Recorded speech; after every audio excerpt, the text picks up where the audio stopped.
Hello dear students and parents, स्वागत है आप सभी का नीट शास्त्र पर। मैं हूं डॉक्टर प्रतीक सिंह। आज 11 तारीख है और सुप्रीम कोर्ट में दूसरी हियरिंग होने वाली है री नीट को लेकर। 8 तारीख के सारी जो भी अपडेट्स थी आपके पास मिली होंगी, आपने वीडियो देखा होगा सुप्रीम कोर्ट में क्या क्या डिसाइड हुआ। सुप्रीम कोर्ट में 8 तारीख को अगर हम कंक्लूसिवली बात करें तो सबसे पहले सुप्रीम कोर्ट के ऑनरेबल चीफ जस्टिस ने एनटीए को डायरेक्ट किया कि एनटीए डेटा एनालिसिस के थ्रू अपने जो भी इरेगुलरिटीज हैं, ठीक है, और एक फाइनल रिपोर्ट सबमिट करे और डेटा साइंस के थ्रू क्लियर करने की कोशिश करे कि अगर वो कोई रेड फ्लैग्स को आइडेंटिफाई कर पा रहे हैं या नहीं कर पा रहे हैं। दूसरी चीज, सुप्रीम कोर्ट ने डिमांड किया था सीबीआई से कि सीबीआई ने नीट पेपर लीक के मामले में जितने भी डेवलपमेंट्स किए उसके लिए वो रिपोर्ट सबमिट करे। और ये पूरी की पूरी शिफ्टिंग को पूरी की पूरी हियरिंग को शिफ्ट कर दिया गया था 11 जुलाई के लिए। तो आज 11 जुलाई है।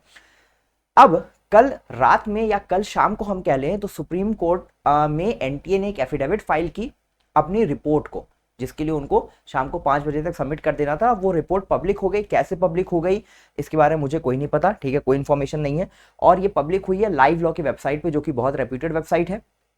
इसके अलावा ये जो एफिडेविट है हमारे सामने भी खुला हुआ है। कल आपने इसके बारे में देख लिया होगा, जानते होंगे ऑलरेडी। और इसके जो बुलेट पॉइंट्स हैं वो सब आपके पास ऑलरेडी पहुंच गए होंगे कि एनटीए ने इस बात से एकदम इनकार कर दिया है कि टेलीग्राम पे पेपर लीक हुआ था, इसको फेक बताया है। दूसरी चीज, आईआईटी मद्रास के साथ एनटीए ने कोलैब किया है, टाई अप किया और आईआईटी मद्रास के साथ अपना डेटा शेयर किया। नीट का जो पूरा का पूरा रिजल्ट है उसको आईआईटी मद्रास के साथ शेयर किया। आईआईटी मद्रास ने 1,40,000 स्टूडेंट्स के डेटा पे डेटा साइंस अप्लाई किया।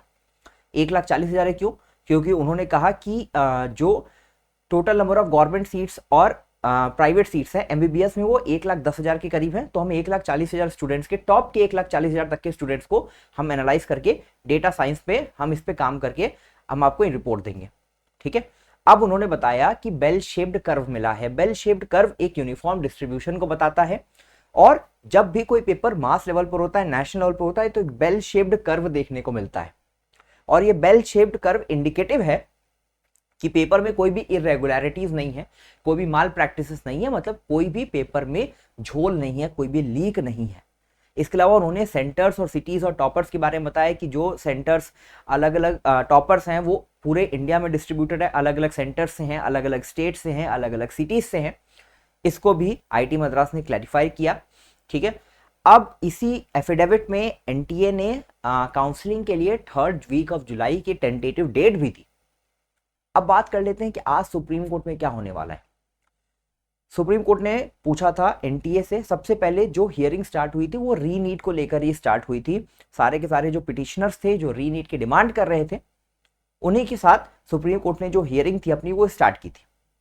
और वो हियरिंग काफी लंबी चली थी, करीब करीब 1.5 घंटे 2 घंटे उस पर हियरिंग चली थी। काफी डिस्कशन हुआ था दोनों तरफ से, आपने सब देखा होगा उसको।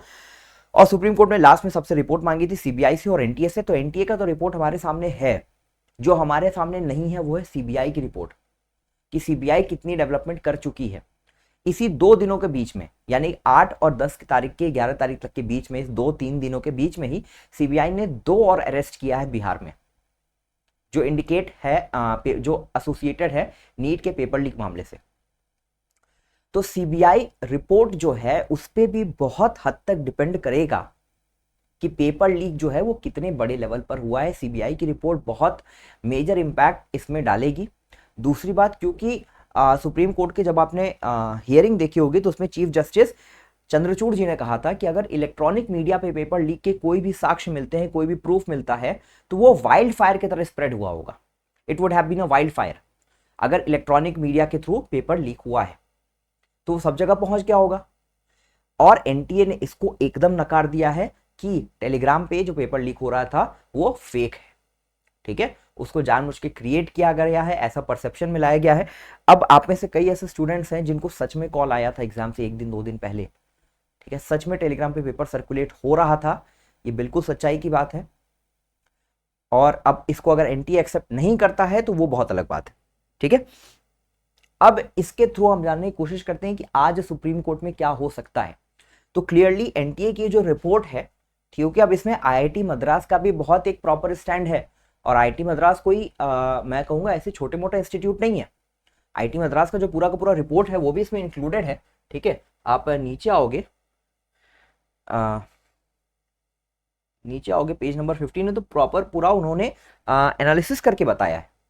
ठीक है, ये रिपोर्ट ऐसा ही नहीं है कि उन्होंने ऐसे ही बस तैयार कर दिया है। हाँ ये देखो पूरा का पूरा उन्होंने बेल शेप्ड एक कर्व बना के दिखाया। ठीक है, कि यहाँ पे उन्होंने नंबर ऑफ कैंडिडेट्स को दिखा रहे हैं, नंबर ऑफ स्टूडेंट्स को दिखा रहे हैं, और यहाँ पे जो मार्क्स का डिस्ट्रीब्यूशन है वो दिखा रहे हैं, जैसे 720 से 740 मतलब 700 से 720। ठीक है, तो ये धीरे धीरे धीरे धीरे बढ़ रहा हो, यहाँ पे एक मतलब पीक आया है और फिर ये नीचे चला गया है। ठीक है, अब ये देखो फिर उसके बाद उन्होंने city wise top ranker analysis किया है। ठीक है, कि कर्नाटका से 5 हैं, उत्तर प्रदेश से 4 है, राजस्थान से 3 है, तमिलनाडु से 3 है, बिहार से 2 है, यानी हर स्टेट से हैं। 2023 में भी ऐसा ही था कुछ। तो इन्होंने बताया, इसके अलावा इन्होंने बताया, हाँ देख लो यहाँ पे कि राजस्थान से 29 हैं, कोटा से राजस्थान से ही सिक्कर से 29 हैं, कोटा से 18 हैं और पटना से 4 हैं। ठीक है, तो ये पूरा का पूरा इन्होंने कॉम्प्रिहेंसिव एक डिटेल मैं कहूंगा रिपोर्ट तैयार की, एफिडेविट तैयार की है, और सुप्रीम कोर्ट इसको जरूर कंसिडर करेगा। इसमें इन्होंने बता दिया कि कोई भी एनोमली नहीं है, कोई भी एबनॉर्मेलिटी नहीं है।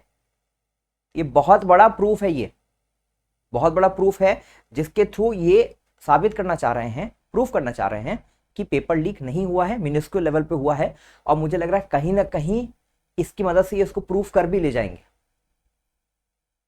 सीबीआई की रिपोर्ट जो है मुझे नहीं लगता कि अब बहुत ज्यादा इम्पैक्ट डालेगी, लेट्स सी लेकिन क्या होता है 11 तारीख को। लेकिन अभी तक के लिए जो डेवलपमेंट हुए हैं इधर भी 2-4 दिनों में, उसमें रीनीट के चांसेस तो मुझे लग रहा है कि कल शाम से, एक्चुअली कल शाम को जब ये रिपोर्ट आई है, एफिडेविट आई है, तब से मुझे लग रहा है कि रीनीट के चांसेस जो है वो बिल्कुल खत्म हो चुके हैं।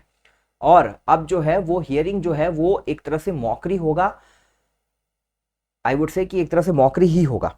ठीक है, बाकी जो भी कैंडिडेट्स, जो भी बेनिफिशियरीज हैं पेपर लीक के या माल प्रैक्टिसेस के, ठीक है, एटलीस्ट उनको कैप्चर करके कुछ स्टूडेंट्स को तो बाहर करो, आइडेंटिफाई करो।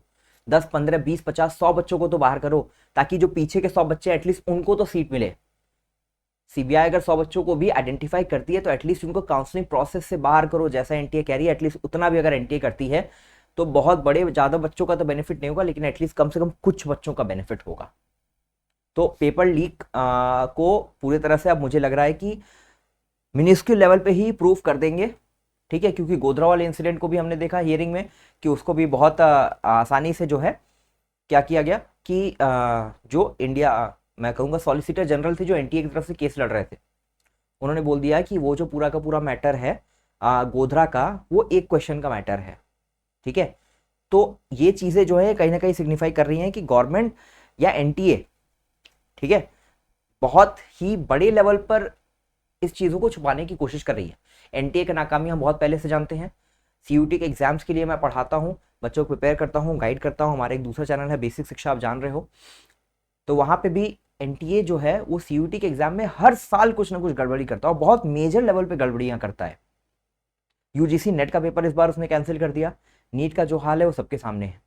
और सीयूटी का इसके अलावा इस साल ऐसा नहीं है कि सीयूटी का पेपर बहुत अच्छे से हो रहा है, सीयूटी का पेपर अभी भी बहुत खराब तरीके से हुआ है इस साल भी, और इस साल भी उनका ग्रीवियंस सुनने वाला कोई नहीं है। ये तो नीट का मैटर क्योंकि इतना बड़ा होता है, डॉक्टर बनना अपने आप में बहुत प्रेस्टीज की बात होती है, एक आई वुड से कि बहुत डिसेंट प्रोफेशन माना जाता है, एक वाइट कॉलर जॉब है।